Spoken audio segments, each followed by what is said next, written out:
नाशिकच्या खड्ड्यांच्या मुद्द्याबाबत कालच मुख्यमंत्र्यांनी जी आहे ती मुंबईमध्ये बैठक पार पडली। त्यामध्ये कुंभमेळा मंत्री गिरीश महाजन देखील समावेश झाला होता आणि त्यानंतरच नाशिकचे सर्व पदाधिकारी असतील, त्यानंतर अनेक जे सर्व नागरिकांबाबत ज्या त्रस्त भावना ज्या आहेत नागरिकांच्या, त्याबाबत ही बैठक जी आहे ती पार पडली। आणि आज कुंभमेळा मंत्री स्वतः नाशिकमध्ये जे आहे ती खड्ड्यांची पाहणी करतायत, स्वतः फील्डवर उतरलेले आहेत। आपण जर बघितलं तर कुंभमेळा मंत्री यांनी स्वतः या ठिकाणी पाहणी जी आहे ती ही केलेली आहे।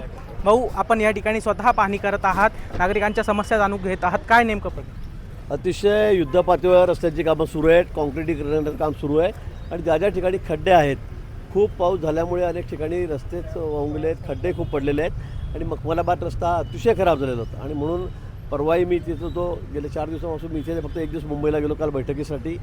नाशिकच्या संदर्भातलीच बैठक माननीय मुख्यमंत्री मोदींनी बोलवली होती, पण आज पुन्हा आज उद्या मी इथेच आहे, सगळ्या रस्त्यांची पाहणी करतो आहे, सगळ्या रस्त्यांवर कामं सुरू आहेत, खड्डे बुजवण्याचं काम सुरू आहे आणि आता कॉन्क्रीट करण्याचं काम सुरू आहे।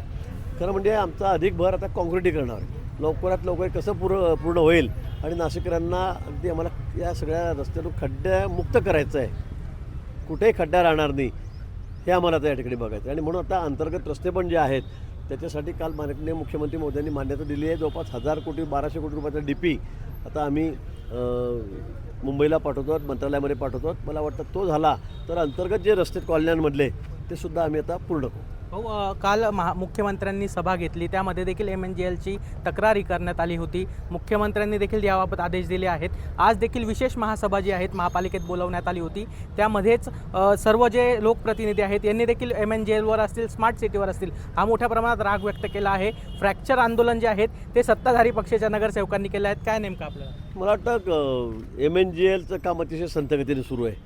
आतापर्यंत म्हणजे 4 लाख कनेक्शन आपल्याला नाशिककरांना द्यायचे आहेत, पण आजचा जर कालावधी बघितला तर 2 लाख आतापर्यंत देणं अपेक्षित होतं, पण अजून 40,000 दिले गेलेले आहेत। म्हणजे 20% सुद्धा काम त्यांनी आता पूर्ण केलेलं नाही नियमानुसार किंवा त्यांना दिलेल्या वेळेनुसार, म्हणून त्यांचं काम अतिशय संथगतीने झालेलं आहे। त्यामुळे आम्हाला रस्ते पूर्ण करता येत नाही आहे, कारण ते एकदा रस्ते झाले काँक्रीट की परत ते फोडता येणार नाही आणि म्हणून त्यांना वारंवार सांगून वॉर्निंग देऊन बैठकांना बोलवून त्यांची मनमानी चाललेली होती आणि म्हणून काल माननीय मुख्यमंत्री मोदयांकडे त्यांचे जे बॉस आहेत पुण्याचे त्यांना बोलवलं होतं आणि मुख्यमंत्री मोदयांनी अतिशय कडक भाषेवर सांगितलं, वेळ पडली तर याच्यावर गुन्हे दाखल करा, यांना जेलमध्ये टाका, या भाषेमध्ये मुख्यमंत्री मोदयांनी त्यांना समज दिलेली आहे।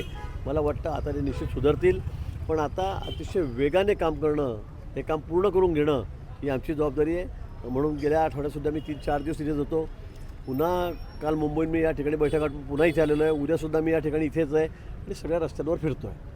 नक्कीच आपण जर या ठिकाणी बघितलं तर स्वतः कुंभमेळा मंत्री गिरीश महाजन हे आता फील्डवर उतरून जे आहेत सर्व रस्त्यांची पाहणी करत आहेत। एकंदरीत काल मुख्यमंत्र्यांसोबत बैठक पार पडल्यानंतर मुख्यमंत्र्यांनी जे आहेत ते या ठिकाणी आदेश जे आहेत ते सर्वांना दिलेले आहेत। त्यामुळेच कुंभमेळा मंत्री जरी आपण जर बघितलं तर आता रस्त्यांची पाहणी करत आहेत। आज देखील महासभेमध्ये मोठा गोंधळ जो आहे तो रस्त्यांच्या खड्ड्यांबाबत जो आहे तो पडला होता आणि या सर्व बाबत जो आहे मोठं आंदोलन जे आहे ते सत्ताधारी असतील किंवा अपक्ष असतील यांनी छेडलं होतं। आता यानंतरच सर्व नाशिकच्या खड्ड्यांबाबत जे आहेत मुख्यमंत्र्यांनी जे आदेश दिले आहेत ते पारित होतात का हे बघणं महत्त्वाचं असणार आहे। मी वैभव उगे, LS मराठी, नाशिक।